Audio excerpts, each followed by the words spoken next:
कम तमाम स्टूडेंट्स को MKFM में खुश आमदीद कहते हैं। आज हम डिस्कस करने वाले हैं कंजुगेसी क्लासेस को। इसको डिस्कस करने से पहले हम इसकी डेफिनेशन लिखते हैं। डेफिनेशन के बाद इसे मज़ीद डिटेल के साथ पढ़ेंगे और साथ इसके एक थ्योरम को भी डिस्कस करेंगे। इसकी डेफिनेशन क्या है? Let A B belongs to G. हमारे पास कोई एक ग्रुप होगा, उसके अंदर से हमने कोई से दो एलिमेंट उठा देने हैं, कम से कम दो। कुछ जगहों पे हमें तीन की भी ज़रूरत पड़ेगी, लेकिन फिलहाल दो की ज़रूरत है, इसलिए सिर्फ दो एलिमेंट्स लेने हैं। Then B is set to B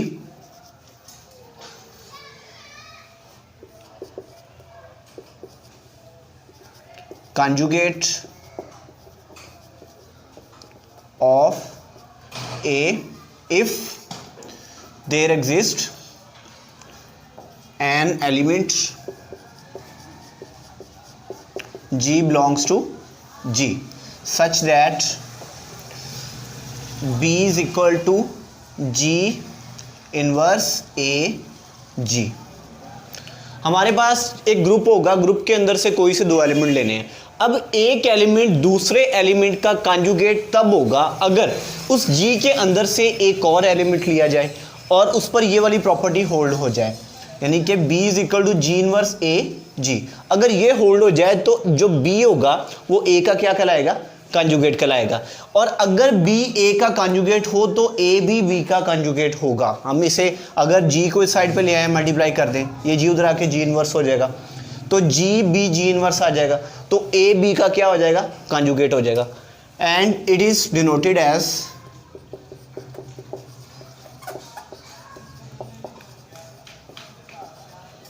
A conjugate है किसका? B का। इस तरह से इसको डिनोट किया जाता है। ठीक है, अब एक थ्योरम लेते हैं, थ्योरम की मदद से हम इसे मज़ीद डिस्कस करते हैं। फर्स्ट ऑफ ऑल तो थ्योरम की स्टेटमेंट लिखता हूं मैं यहाँ पे। थ्योरम की स्टेटमेंट है हमारे पास, conjugacy between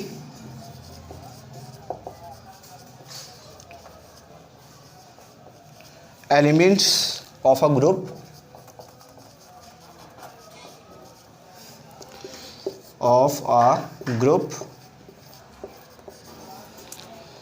is an equivalence relation on G, is an equivalence relation on G। ये थ्योरम है, इसको हमने प्रूव करना है।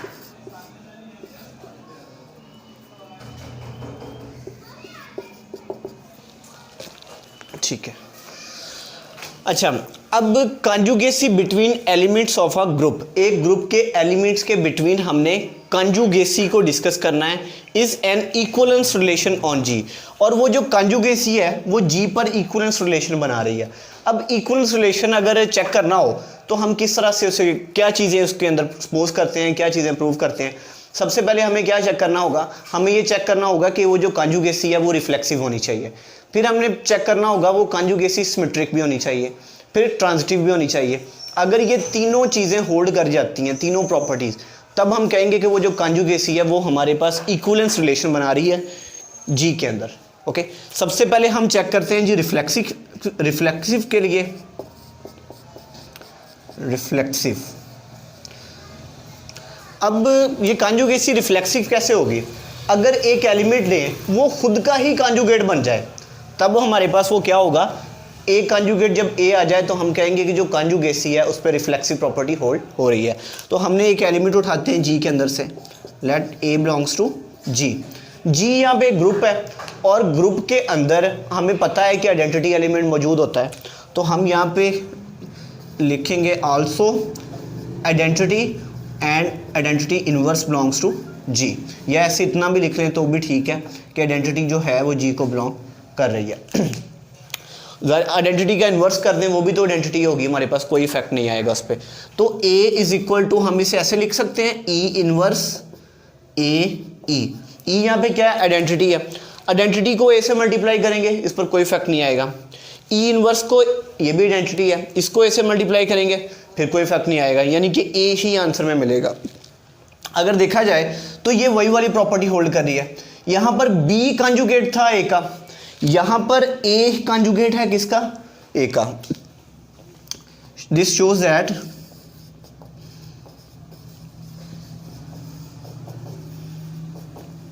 ए कॉन्जुगेट ए किसका कॉन्जुगेट है? ए का ही कॉन्जुगेट है। So conjugacy is reflexive.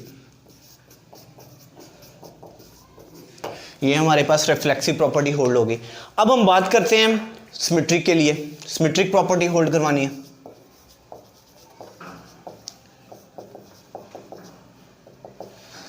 अब सिमेट्री के लिए क्या चेक करना है? हमारे पास अगर ए कॉन्जुगेट हो बी का, तो बी जो है वो ए का भी कॉन्जुगेट होना चाहिए। अगर ऐसा हो जाता है तो हमारे पास वो हम कहेंगे कि सिमेट्रिक की प्रॉपर्टी भी होल्ड कर रही है, यानी कि कॉन्जुगेसी सिमेट्रिक है।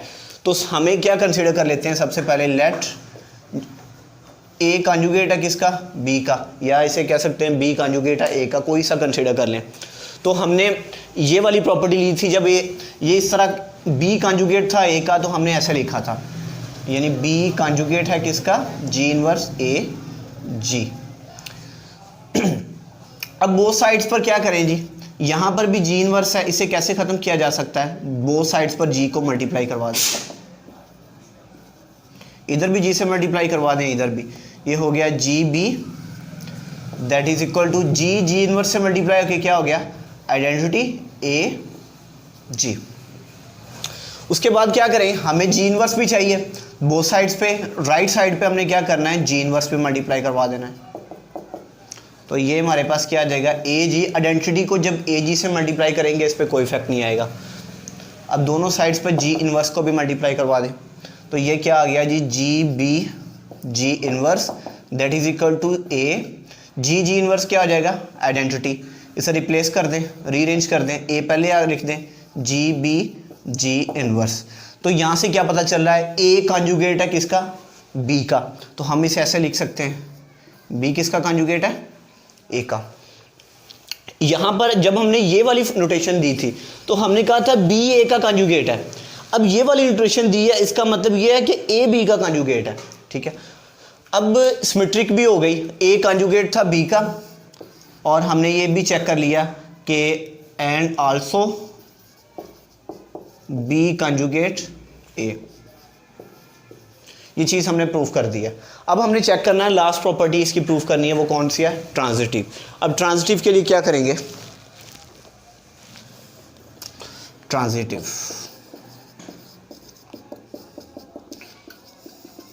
लेट, अब ट्रांजिटिव क्या है? अगर ए कॉन्जुगेट है बी का और बी कॉन्जुगेट है सी का, तो हमें प्रूव करना होगा कि ए कॉन्जुगेट है किसका? सी का। हमने कंसीडर कर लिया कि ए बी का कॉन्जुगेट है और बी सी का कॉन्जुगेट है। हमने प्रूव क्या करना है? ए कॉन्जुगेट है किसका? सी का। तो अगर ए बी का कॉन्जुगेट है means B is equal to X B X A X inverse. तो इस चीज से कंफ्यूज नहीं होना कि ए कॉन्जुगेट बी, आप इसे बी कॉन्जुगेट ए भी कह सकते हैं, ए कॉन्जुगेट बी भी कह सकते हैं, क्योंकि हमें पता है इस पे सिमेट्रिक प्रॉपर्टी होल्ड करती है। अगर ए बी का कॉन्जुगेट है तो बी भी ए का कॉन्जुगेट होगा। B is equal to X A X inverse आ गया, क्योंकि यहां पर बी ए का क्या है? कॉन्जुगेट है, और सी बी का क्या है? कॉन्जुगेट है। तो यहां पर दूसरी इसकी प्रॉपर्टी आ जाएगी, C is equal to Y, B का कॉन्जुगेट है वाई बी वाई इनवर्स, या आप इनवर्स इसका फर्स्ट वाला कंसीडर कर लें, क्योंकि डेफिनेशन में ना हमने पहले लिखा था, लेकिन इससे कोई फ़र्क नहीं पड़ेगा, कोई इशू नहीं है अगर दूसरा भी आ जाए, दूसरे नंबर पे भी आ जाए, क्योंकि यहाँ पर हमारे पास जो सेकंड टर्म थी, लास्ट टर्म, उसके ऊपर इनवर्स आ रहा था। अब ये दो हमारे पास आ गई हैं कंडीशंस। अब इसको आगे लेके चलते हैं।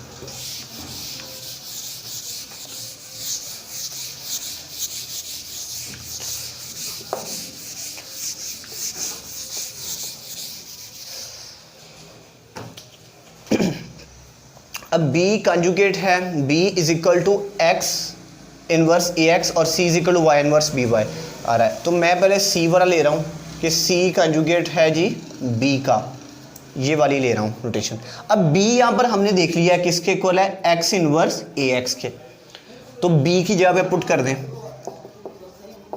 एक्स इनवर्स ए एक्स, और ये वाई एज इट इज़ आ जाएगा। इन्हें मल्टीप्लाई करवाएं, सेपरेट कर दें, वाई इनवर्स एक्स इनवर्स अलग से आ गया, ए सेपरेट कर दिया, और एक्स वाई जो है ये भी हमने सेपरेट कर दिया, यानी कि ये जी के एलिमेंट्स हैं सारे के सारे, और जी पे एसोसिएटिव लॉ होल्ड करता है, तो हमने एसोसिएटिव प्रॉपर्टी भी कह सकते हैं यहाँ पे होल्ड करवाई है। C इज इक्वल टू, अब देखिए आप लोगों ने पढ़ा हुआ है कि ए बी का जो इन्वर्स है वो इक्वल होता है बी इन्वर्स ए इन्वर्स के, और बी इन्वर्स ए इन्वर्स किसके इक्वल होता है, ए बी होल के इन्वर्स के। यहाँ पे आ रहा है वाई इन्वर्स एक्स इन्वर्स, तो हम इसे ऐसे लिख सकते हैं एक्स वाई का इन्वर्स ए एक्स वाई। अब एक्स वाई को नाम दे दें कोई सिंगल नाम, एक्स वाई को मैंने नाम दे दिया जी जी का, सिंस एक्स वाई से कोई भी नाम देते हैं, मैंने इसे जी का नाम दे दिया। एक्स वाई की जगह पे जी पुट कर दें पर इन्वर्स ए, और इस एक्स वाई की जगह पे भी क्या आ गया, जी आ गया। और यहाँ से क्या पता चल रहा है सी जो ए और सी भी आपस में क्या है, एक दूसरे के कॉन्जुगेट है। सो ए कॉन्जुगेट था बी का, बी कॉन्जुगेट था सी का, हमने क्या प्रूव कर दिया है कि ए कॉन्जुगेट है सी का। इसी तरह सी भी ए का कॉन्जुगेट है, ए भी सी का क्या है, कॉन्जुगेट है, और यही चीज़ हमने प्रूव करनी थी। अगर ये तीनों प्रॉपर्टीज होल्ड कर जाती हैं तो इसका मतलब क्या हुआ कि वो हमारे पास क्या होगा उसके जो हमने बात कर रहे थे उसके बारे में, थ्योरम की स्टेटमेंट थी जो हमने रेस कर दिया, इक्विवेलेंस रिलेशन। अगर ये तीनों प्रॉपर्टीज होल्ड कर जाएं तो हम कहते हैं कि यहाँ ये इक्विवेलेंस रिलेशन है इसका। खुदा हाफिज़।